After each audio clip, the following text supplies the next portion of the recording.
We all know how the story of Napoleon Bonaparte ends. Waterloo, 1815. After years of dominating European battlefields in history, Napoleon was finally defeated by an enemy he couldn't outsmart or overpower. The once obscure outsider from Corsica, who rose to rule France and conquer much of Europe through ruthlessness and cunning, died defeated and alone in exile. Today, his remains rest in a grand tomb in Paris, a testament to the emperor who brought both glory and destruction to his own country. But it seems that history and Hollywood aren't done with Napoleon just yet. Director Ridley Scott has decided to take on the epic tale of Napoleon, with Joaquin Phoenix playing the lead role. However, Scott's approach is not to simply provide another history lesson, but rather to delve into the character of Napoleon himself. With over 10,400 books written about Napoleon since his death, it's clear that there is no shortage of information about him. However, Scott acknowledges that much of it is speculative. He believes in gleaning the best of the best from these sources to create a character study that is filled with violence, action, and everything else you could want. While history books often focus on Napoleon's triumphs, Scott believes that not enough attention has been given to his relationship with Josephine, the aristocratic widow who became his obsession, wife, and empress.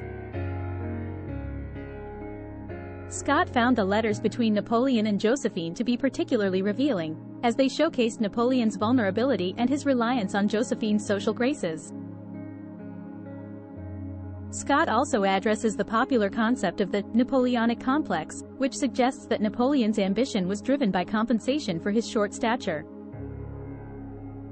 However, Scott dismisses this idea, pointing out that when someone is as successful as Napoleon was, his height becomes irrelevant. Ridley Scott himself is no stranger to success.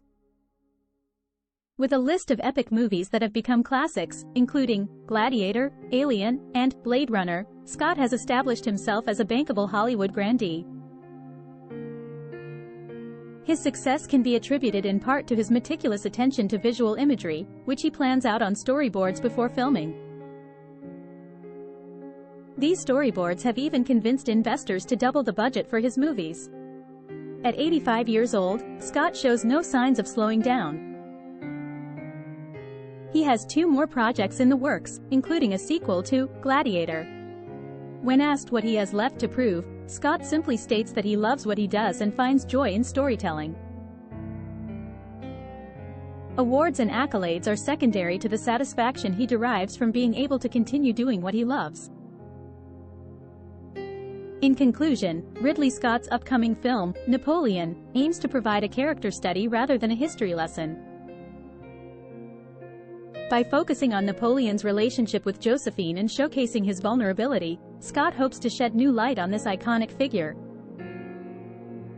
With his track record of success and his passion for storytelling, it's clear that Scott is the perfect director to bring this epic tale to life.